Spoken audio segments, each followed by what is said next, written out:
επιστημονική εργασία στο Πανεπιστήμιο, το Ίδρυμα λειτουργεί συγχρόνως και σαν ένα δυναμικό κέντρο πολιτιστικής ακτινοβολίας για ολόκληρο το χώρο της Θράκης, με διαλέξεις και μορφωτικές εκδηλώσεις που οργανώνει το ίδιο το Πανεπιστήμιο και οι φοιτητικές οργανώσεις.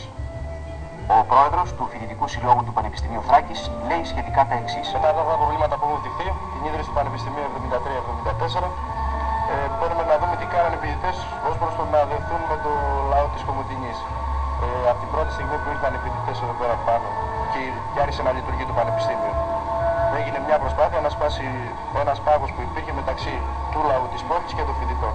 Ώστε να μην είναι ξεκομμένο το Πανεπιστήμιο με το λαό της πόλης. Έχουν γίνει πολλά βήματα από τους φοιτητές. Έχει ιδρυθεί ως προς την πολιτιστική κίνηση του τόπου, έχει ιδρυθεί ένας φοιτητικός όμιλος θέατρου κινηματογράφου με προβολές, με συναυλίες, με θεατρικές παραστάσεις. Προσπαθεί να ανεβάσει το πολιτιστικό επίπεδο της πόλης και κατά συνέπεια να δεθεί το φοιτητικό στοιχείο με το λαό της πόλης.